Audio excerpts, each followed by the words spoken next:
مکہ کے ارد گرد کئی چھوٹے چھوٹے قبیلے مقیم تھے۔ انہی میں سے ایک قبیلہ بنو عراش تھا۔ ایک شخص جو کہ بنو عراش قبیلے سے تعلق رکھتا تھا، اس کے پاس کوئی مستقل روزگار نہ تھا اور نہ ہی وہ اعلیٰ درجے کا کوئی تاجر تھا۔ تاہم اس دور میں کیونکہ تجارت کا پیشہ خاصا اہم ہوا کرتا تھا، لہذا اس نے بھی ویسا ہی کیا۔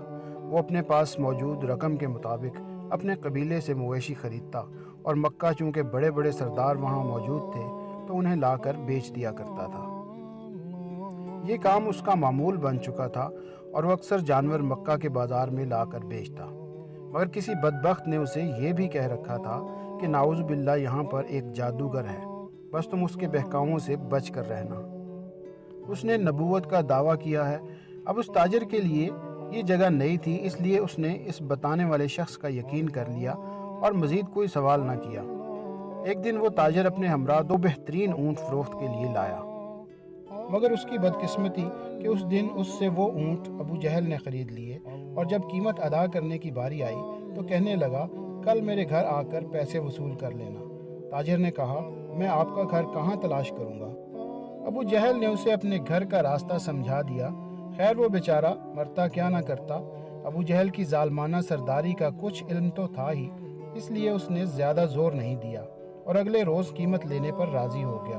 مکہ میں اس تاجر کا کوئی نہ تھا، نہ کوئی گھر نہ ٹھکانہ، رات اس نے گلیوں میں گزار دی۔ اگلی صبح وہ ابو جہل کے گھر پہنچا، دروازے پر دستک دی۔ ابو جہل باہر آیا، اسے دیکھ کر اس شخص نے اپنی قیمت کا تقاضا کیا تو کہنے لگا ابھی میرے پاس پیسے نہیں ہیں، تم کل آ جانا۔ وہ تاجر بہت مایوس ہو کر آ گیا۔ اگلے روز بھی ایسا ہی ہوا۔ خیر 3 دنوں تک ابو جہل کے دروازے پر جاتا رہا، لیکن ابو جہل نے اس کی قیمت ادا نہیں کی۔ اسی طرح 3 دن گزر گئے۔ چوتھے روز وہ ابو جہل کے دروازے پر گیا اور بات کو ذرا زور دے کر کہا جناب میں 3 دن سے بھوکا ہوں اور گلیوں میں رات بسر کر رہا ہوں، میں یہاں پر بیگانہ ہوں، میرا یہاں پر اپنا کوئی نہیں ہے، میرے پاس واپسی کا ذریعہ بھی نہیں ہے، مہربانی فرمائیں اور میرے جانوروں کی قیمت دے دیں۔ ابو جہل جو تھا ہی بے ایمان، دل کی بات زباں پر لے آیا اور کہنے لگا چل دفع ہو جا یہاں سے، میں تمہیں تمہارے پیسے نہیں دوں گا، جس سے ملیں لے لینا۔ وہ تاجر تو جیسے حواس باختہ ہو گیا۔ 3 دن کے مسلسل انتظار اور بھوکے پیٹ کے ساتھ اس کی محنت کے پیسوں کی ادائیگی سے اس کو کوڑا جواب مل گیا۔ اس کی سمجھ میں نہیں آ رہا تھا کہ وہ کیا کرے۔ خیر آس پاس کے لوگوں سے پوچھنے لگا کوئی مجھے بتا دو کہ مکہ کے سردار کہاں ملیں گے تاکہ میں ان سے شکایت کروں، شاید وہ میری مدد کریں۔ اسے بتایا گیا کہ خانہ کعبہ میں چلے جاؤ، مکہ کے سردار وہیں پر موجود ہوں گے۔ وہ پوچھتا پچھاتا خانہ کعبہ کے پاس آ گیا۔ وہ تاجر کہتا ہے کہ میں حرم شریف میں داخل ہوا تو دیکھا کہ ایک ٹولی میں ابو سفیان، عتبہ، شیبہ اور دیگر سردار بیٹھے ہیں۔ میں ان کے پاس گیا اور کہنے لگا مجھے آپ لوگوں کی مدد کی ضرورت ہے، میں پردیسی ہوں، یہاں جانور فروخت کرنے آیا تھا، لیکن ایک شخص نے مجھ سے جانور تو لے لیے مگر اب میرے پیسے نہیں دیتا۔ عتبہ نے گرج کر کہا کون ہے وہ جو تمہارے پیسے نہیں دیتا؟ مجھے بتاؤ، میں اسے دیکھتا ہوں۔ تاجر کہتا ہے میں نے کہا اس کا نام ابو جہل ہے۔ وہ سب خاموش ہو گئے، ان کی گردنیں جھک گئیں اور کہنے لگے کہ تم بہت برے آدمی کے ہاں پہنچ گئے ہو، ہم کچھ بھی نہیں کر سکتے کیونکہ وہ ہم سے بھی زیادہ طاقتور سردار ہے۔ یہ سن کر میرے پیروں تلے سے زمین نکل گئی، میں کانپنے لگا کہ اب میں کیا کروں، میرے پاس تو اب کچھ بھی نہیں۔ اب وہ تاجر کہتا ہے کہ عتبہ نے مذاق کیا اور کہا کہ وہ جو کعبہ کے ساتھ ٹیک لگائے بیٹھا ہے اس کے پاس جاؤ، وہ تمہارا مسئلہ حل کروا سکتا ہے۔ لیکن یہ کہتے ہی وہ سب سرداران ہنسنے لگے۔ تاجر کہتا ہے کہ میں حیران ہوا کہ مجھے ان کے پاس جانے کو بھی کہتے ہیں اور میرا مذاق بھی کرتے ہیں، میں کروں تو کیا کروں، لیکن ڈوبتے کو تنکے کا سہارا۔ اب وہ تاجر نبی کریم صلی اللہ علیہ وآلہ وسلم کی جانب چل پڑا۔ وہ آپ صلی اللہ علیہ وآلہ وسلم کو نہیں پہچانتا تھا، لہذا اس نے آپ کو وظائف پڑھتے دیکھا تو ایک طرف بیٹھ گیا، یہ سوچ کر کہ جب آپ فارغ ہوں گے تو وہ عرض کرے گا۔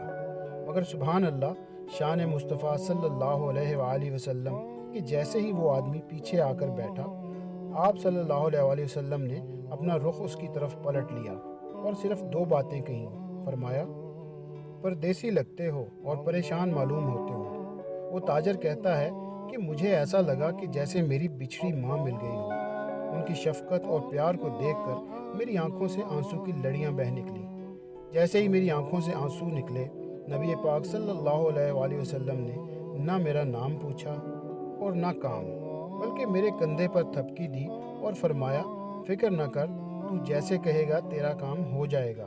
حضور پاک صلی اللہ علیہ وآلہ وسلم نے میرا بازو تھاما اور مجھے گھر لے آئے، ایک ٹوٹی چٹائی پر مجھے بٹھا دیا اور میرے لیے اپنے مبارک ہاتھوں سے ایک پیالے میں کھجور اور دودھ پیش کیا۔ میں 3 دن کا بھوکا تھا۔ میں نے پیٹ بھر کر کھانا کھایا۔ جب کھا چکا تو مجھ سے فرمانے لگے، اب مجھے بتاؤ تمہارا مسئلہ کیا ہے۔ میں نے سارا ماجرا بیان کر ڈالا تو فرمانے لگے، فکر مت کرو، وہ خود تمہارے پیسے دے گا۔ مجھے اپنے ہمراہ لے آئے اور ابو جہل کے دروازے پر پہنچے۔ دستک دی، دروازہ کھلا، سامنے ابو جہل تھا۔ اسی لمحے میں نے اپنے پیارے محبوب صلی اللہ علیہ وآلہ وسلم کی جھکی ہوئی نظروں کو اٹھتے ہوئے دیکھا۔ ابو جہل سامنے کھڑا تھا اور نبی کریم صلی اللہ علیہ وآلہ وسلم نے بس ایک جملہ ادا کیا، مگر اس جملے میں کیا طاقت تھی کہ ابو جہل لرز گیا۔ حضور پاک صلی اللہ علیہ وآلہ وسلم نے فرمایا، ابو جہل، تیرا کیا خیال ہے کہ پیسے دبانے والے اور لوگوں کو ستانے والے بڑے سردار ہوتے ہیں؟ غریبوں کا خون چوس کر سردار بنے گا کیا؟ لاؤ جلدی سے اس کے پیسے لوٹاؤ۔ ابو جہل کی ٹانگیں کانپنے لگی اور کہنے لگا، جی میں ابھی اس کے پیسے دیتا ہوں۔ اس کے اونٹوں کی قیمت ابو جہل نے ادا کی اور یہ واقعہ اس تاجر کی نبی کریم صلی اللہ علیہ وآلہ وسلم سے ملاقات کا سبب بنا، جس کو کہ نبی کریم صلی اللہ علیہ وآلہ وسلم کے بارے میں غلط بیانی کر کے بدظن کر دیا گیا تھا۔ تاجر کو اس کے پیسے مل گئے۔ جب وہ جانے لگا تو اس نے پوچھا، اے مہربان انسان، آپ کون ہیں اور آپ کا نام کیا ہے؟ نبی کریم صلی اللہ علیہ وآلہ وسلم نے فرمایا، چھوڑیے جناب، آپ کا کام ہو گیا، آپ جائیے۔ وہ تاجر کہتا ہے، میں جیسے ہی پلٹا مجھے راستے میں مکے کا وہی آدمی ملا جس نے مجھے بتایا تھا کہ مکہ میں ایک جادوگر رہتا ہے۔ اس نے میرا ہاتھ پکڑا اور کہا، ارے بھائی، تم اس جادوگر کے پاس کیسے پھنس گئے ہو؟ یہ تو وہی جادوگر ہے جو اپنے آپ کو نبی مانتا ہے۔ تاجر کہتا ہے کہ میں نے اس آدمی کا ہاتھ جھٹک کر کہا، ارے بدبخت، میں نے دنیا دیکھی ہے مگر میں نے آج تک ان جیسا نہیں دیکھا۔ اس کے بعد تاجر پلٹ کر حبیب صلی اللہ علیہ وآلہ وسلم کے پیچھے جاتا ہے، ان کے پاؤں سے لپٹ جاتا ہے اور کہتا ہے، میں اقرار کرتا ہوں کہ آپ صلی اللہ علیہ وآلہ وسلم اللہ کے سچے رسول اور نبی ہیں، مجھے بھی اپنے دین میں شامل کر لیجئے۔ اس طرح نبی پاک صلی اللہ علیہ وآلہ وسلم اس کو کلمہ پڑھاتے ہیں اور وہ مسلمان ہو جاتا ہے۔ اس واقعہ میں ہم سب کے لیے بہت بڑا سبق موجود ہے، وہ یہ کہ کیا وہ آدمی اپنے پیسوں کے ملنے کی وجہ سے مسلمان ہوا؟ نہیں، بلکہ اس کے پیسے مل چکے تھے، وہ جانے والا تھا، لیکن جس چیز نے اس کے دل پر اثر کیا وہ تھے نبی پاک صلی اللہ علیہ وآلہ وسلم کے اعلیٰ اخلاق، آپ کا اعلیٰ کردار اور آپ کی بے پناہ شفقت۔ یہی وہ چیز تھی جس نے اس کے دل کو پگھلایا اور اس نے اسلام قبول کر لیا۔ تاریخ اسلام پر اگر نظر دوڑائیں تو کسی بھی آدمی پر زبردستی نہیں کی گئی، کسی کو بھی زبردستی مسلمان نہیں کیا گیا، بلکہ جتنے لوگ نبی پاک صلی اللہ علیہ وآلہ وسلم پر ایمان لائے، جتنے لوگوں نے اسلام قبول کیا، اور ان کے پیچھے وجہ صرف ایک ہی تھی، نبی پاک صلی اللہ علیہ وآلہ وسلم کے اعلیٰ اخلاق۔